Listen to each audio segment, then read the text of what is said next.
मोहम्मद अब्दुल अरसलानुज़्ज़मा है। मेरे वालिद साहब का नाम मोहम्मद अब्दुल जब्बार है। मैंने अपना 10th और 12th केंद्रीय विद्यालय कामठी से कंप्लीट किया है 2015 में। उसके बाद मैंने अपनी डिग्री सिविल इंजीनियरिंग में Ramdev Baba college of engineering and management से 2021 में कंप्लीट की है। उसके बाद मेरा सिलेक्शन गेट एग्ज़ाम के थ्रू 2023 में आईआईटी बॉम्बे स्ट्रक्चरल इंजीनियरिंग में हुआ। गेट एग्ज़ाम जैसे कि आप सब जानते हैं, बहुत सभी लोगों को मिसकंसेप्शन है कि गेट एग्ज़ाम के थ्रू सिर्फ एमटेक प्रोग्राम मिलता है। ऐसा नहीं है। गेट एग्ज़ाम ऐसी एग्ज़ाम है जिसके थ्रू आपको वेरियस अपॉर्चुनिटीज़ मिलती है। जैसे कि फर्स्ट है आपका, आप एमटेक करने डायरेक्ट आईआईटीज़ या एनआईटीज़ या फिर जितने भी रेप्यूटेड इंस्टीट्यूट्स हैं इंडिया के, आप वहाँ एंट्री कर सकते हैं। इसके रिस्पेक्टिव ऑफ दिस आप पीएसयू डायरेक्ट रिक्रूटमेंट मिलती है। जो लोग बहुत सारी प्रोसेस के थ्रू एंट्री लेते हैं, इसमें उतना टाइम वेट नहीं करना पड़ता है, आपको डायरेक्ट रिक्रूटमेंट मिलता है, वो भी पीएसयूज़ का जिसकी ओनर गवर्नमेंट है, जैसे कि सीआईएल हो गया, एनपीसीआईएल हो गया, राइट्स हो गया और वेरियस जितनी भी पीएसयूज़ है, ये सभी रिक्रूटमेंट गेट एग्जाम के थ्रू होती है। इर्रेस्पेक्टिव ऑफ दिस, इसके अलावा नीटी में एमबीए प्रोग्राम होता था, अभी शायद से वो डिसकंटिन्यूड हो गया, लेकिन उसमें भी एंट्री मिलती है इसके गेट एग्जाम के थ्रू। इर्रेस्पेक्टिव ऑफ दिस, इसका यूजेज आप जितने भी गवर्नमेंट की साइंटिफिक एनर्जी लेबोरेटरीज है, जैसे कि नागपुर में नीरी है, तो नीरी को प्रोजेक्ट असिस्टेंट लगते हैं, तो वो लोग भी रिक्रूटमेंट गेट एग्जाम के थ्रू ही करते हैं।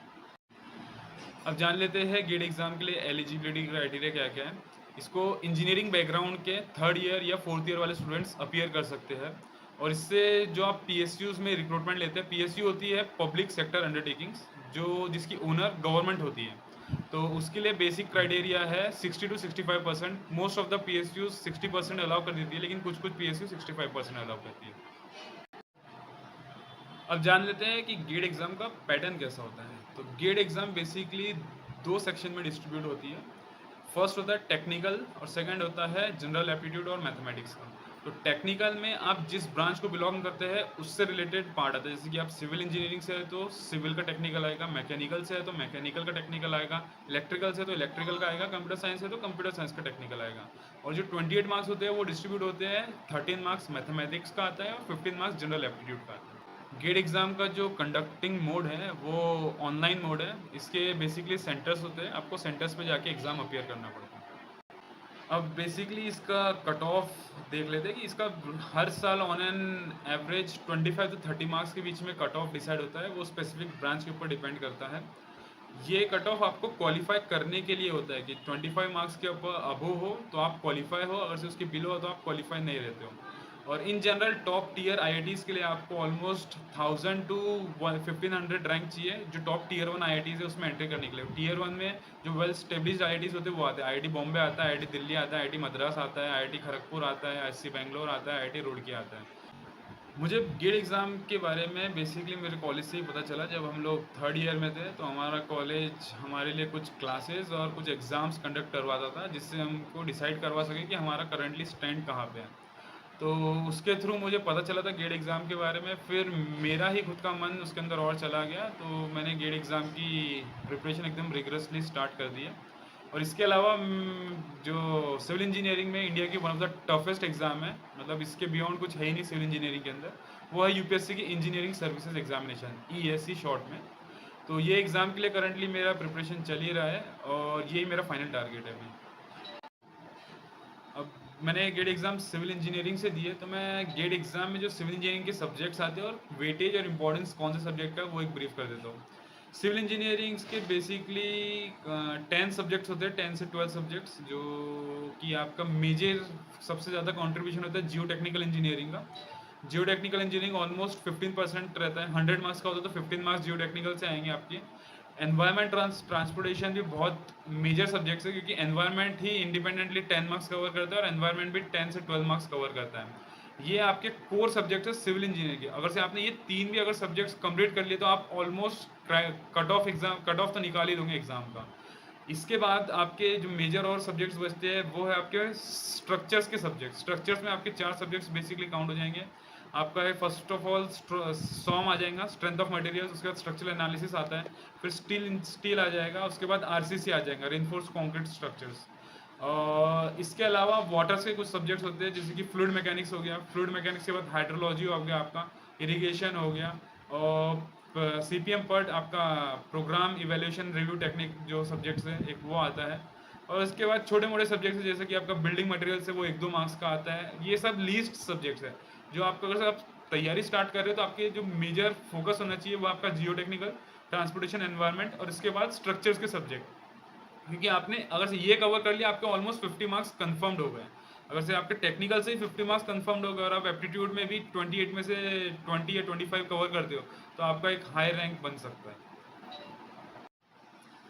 अब मैं तो ये रिकमेंड करना चाहूँगा कि जैसे कि इंडिया में हर किसी का सपना होता है वो कभी ना कभी आईएनआईज में पढ़े। आईएनआईज बोले तो इंस्टीट्यूट ऑफ नेशनल इंपॉर्टेंस, जो गवर्नमेंट ऑफ इंडिया के सेल्फ इंस्टीट्यूट्स होते हैं।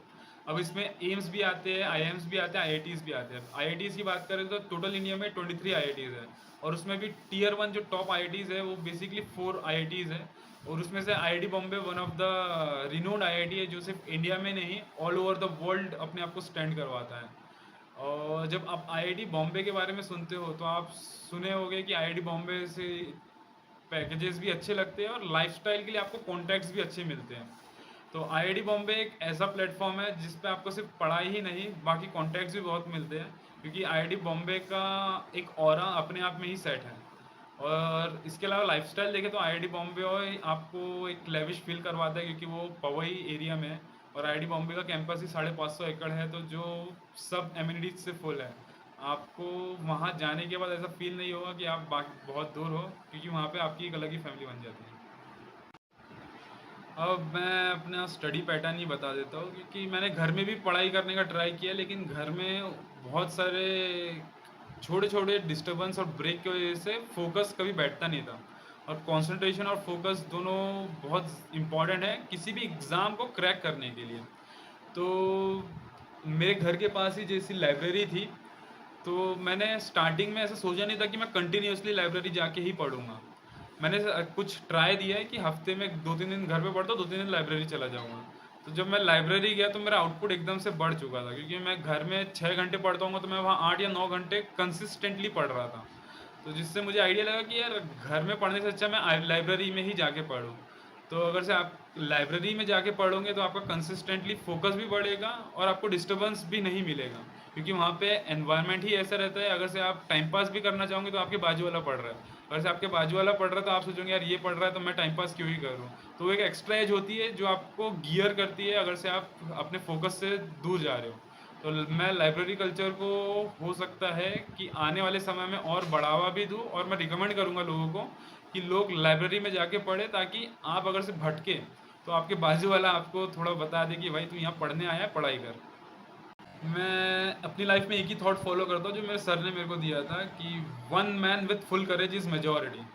अगर से आपने डिसाइड कर लिया कोई चीज़ आपको करना है तो चाहे दुनिया आपको बोले कि इससे होगा या नहीं होगा, अगर से आपने डिसाइड किया तो आप निकाल के ही छोड़ोगे। उसके लिए शायद आपको समय थोड़ा लगे या ज़्यादा लगे, बेसिकली अगर से आपने डिसाइड किया तो आपको गोल मिलेगा ही मिलेगा। तो मैं यही कहना चाहता हूँ कि अगर से आप अपनी लाइफ में कुछ अचीव करना चाहते हो तो रिस्क लेने से डरिए मत। अगर से आप थोड़ा रिस्क लेंगे तो हो सकता है आपको थोड़ा टाइम ज़रूर लगे, लेकिन आपको जो इन दी एंड रिजल्ट मिले वो छोटे से जो टेन्योर में आप करना चाह रहे हो उससे कई गुना ज़्यादा अच्छा मिले। और बेसिकली मैं ये बताना चाहता हूँ कि सिविल वालों को बहुत ज़्यादा अपॉर्चुनिटी है। अगर से आप बैचलर्स के बाद भी अगर से कुछ जॉब, छोटी मोटी जॉब करने या फिर कॉन्ट्रैक्टरशिप करने के अलावा कुछ और करना चाहते हो, क्योंकि सिविल का लोगों को बहुत सारा ऐसा पैरामीटर्स माइंड में रहता है कि यार या तो मेरे को साइड जॉब मिलेंगी या तो यार कुछ नहीं करूँ तो मैं छोटा मोटा अपना खुद का ही एक फॉर्म खोल लो और उसमें लोगों को प्लान वान बना के दूँ। इसके अलावा भी बहुत बड़ी लाइफ है सिविल की, जैसे कि आपको सिविल के एग्ज़ाम्स के बारे में नहीं पता था। सिविल की एग्ज़ाम्स होती है, गेट एग्ज़ाम होती है, इंजीनियरिंग सर्विसेज होती है, एसएससी जेई होती है। इसके अलावा भी आप सिविल के करके एमबीए में भी ट्रांसफ़र कर सकते हो। अगर से आपको कंस्ट्रक्शन मैनेजमेंट साइड जाना है तो एमबीए में भी कंस्ट्रक्शन मैनेजमेंट की अपॉर्चुनिटीज़ है। तो आप बैचलर्स के बाद ही अपनी लाइफ सीमित मत रखो, उसके बाद भी आप बहुत कुछ एक्सप्लोर कर सकते हो। और फाइनल मैसेज मैं यही देना चाहूँगा बच्चों को कि अपने आसपास कॉम्पिटिटिव का उतना माहौल तो है नहीं, तो मैं ये रिकमेंड करूँगा कि आप अकेले रहने से अच्छा आप लाइब्रेरी जाएं। हो सकता है कि आप लाइब्रेरी जाने के बाद आपको कोई सेम बंदा सेम गोल का मिले, जो दोनों के गोल अलाइन करने के बाद उसके बाद जो एक्स्ट्रा नॉलेज हो वो आपको फ्री में ट्रांसफ़र हो जाए, और जो आपके पास एक्स्ट्रा नॉलेज हो वो उसके पास ट्रांसफ़र हो जाए। अगर से 2-3 लोग साथ में ग्रुप स्टडी करेंगे तो एफर्ट भी कम लगते हैं और नॉलेज भी ज़्यादा मिलती है, मतलब एफिशिएंट स्टडी होती है।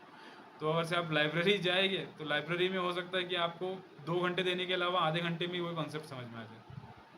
जैसे कि करंटली आप देख रहे हैं कि आईबी राइस प्लेटफॉर्म ने मुझे फेलिसिटेट किया है। इसकी बहुत ज़रूरत भी है हौसला अफजाई की, क्योंकि अगर से एक की हौसला अफजाई होती है कि बाकी के लोग ये सोचते हैं कि यार जब इतना अचीव करने के बाद लोगों को फेलिसिटेशन मिल रहा है तो हमें भी मिले। तो आईबी राइस प्लेटफॉर्म बहुत अच्छा काम कर रहा है जो एक मास ऑडियंस को परफॉर्मेंस बूस्ट करेगा। और मैं थैंकफुल हूँ कि आईबी राइस टीम ने मुझे अप्रोच किया और मेरा हौसला अफजाई की मेरी। और इसके अलावा आप करंटली आईबी राइस को सपोर्ट भी कर सकते हैं। सपोर्ट कीजिए, लाइक कीजिए और डू शेयर दिस वीडियो।